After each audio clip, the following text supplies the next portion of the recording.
All Indian football federation ने recently 2031 AFC Asian cup को host करने के लिए एक बिड की है। एंड केवल इंडिया ने नहीं, 6 और बिड्स आए हैं एएफसी के पास। तो Australia, south Korea, UAE, Indonesia, Kuwait ने भी बिड किया है। एंड एक कंबाइंड बिड आई है किर्गिस्तान, तजिकिस्तान एंड उज्बेकिस्तान की भी। तो टोटल 7 बिड्स आई हैं। तो ये पहली बार ऐसा हुआ है कि एक एएफसी एशियन कप को होस्ट करने के लिए इतने सारे बिड्स आए हैं। एंड क्योंकि इतने सारे बिड्स आए हैं तो इंडिया को होस्टिंग राइट्स मिल जाए ये बहुत ही मुश्किल लगता है। एंड अगर इंडिया की हिस्ट्री देखी जाए तो 2023 एंड 2027 के एएफसी एशियन कप को होस्ट करने के लिए भी इंडिया ने बिड किया था, जो कि ये बिड्स बाद में विड्रॉ कर ली थी इंडिया ने। एंड एक सरप्राइजिंग फैक्ट ये है कि जब कल्याण चौबे जब नए नए एआईएफएफ के प्रेसिडेंट बने थे तो उनसे पूछा था कि आप इंटरेस्टेड हो एएफसी एशियन कप होस्ट करने में, तो उन्होंने बिल्कुल मना कर दिया था। But all of a sudden why this change of heart, तो ये मेरे लिए तो बहुत सरप्राइजिंग है।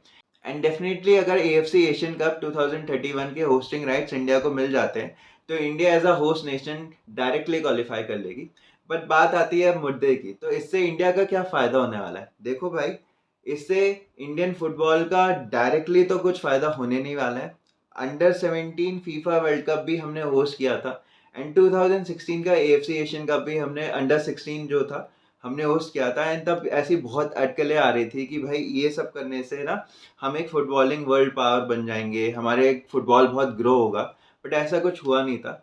एंड आईएसएल भी जब 2013-14 के आसपास स्टार्ट हुआ था तो भी ये बहुत अटकलें लगाई जा रही थी। बट ऐसा कुछ होता नहीं है। देखो, अगर आपको अपना फुटबॉल ग्रो करना है तो बहुत मेहनत लगती है, जो कि स्ट्रक्चर, सिस्टम और ग्रास रूट्स को इम्प्रूव करके ही होता है। एंड ऐसे कोई शॉर्टकट करने से नहीं होता।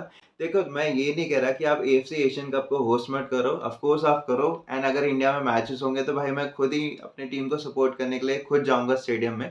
कोई नया इंडियन फुटबॉल टीम का फैन है तो मैं उनको समझाना चाह रहा हूँ कि ये सब शॉर्टकट करने से एज सच डायरेक्टली कोई फायदा नहीं होता है फुटबॉल को।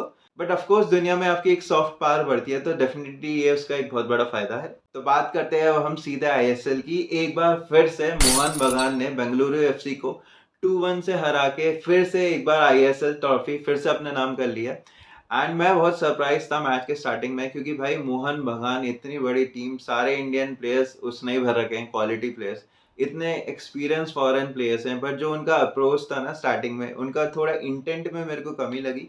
क्योंकि फर्स्ट हाफ तो टोटली बेंगलुरु एफसी ने ही डोमिनेट किया, सेकंड हाफ का स्टार्टिंग भी बीएफसी ही डोमिनेट कर रही थी। एंड उसकी वजह से ही वो जब क्रॉस पे क्रॉस डाले गए थे उसकी वजह से एक ओन गोल आ जाता है रॉड्रिगेज का, एंड बीएफसी लीड ले लेती है।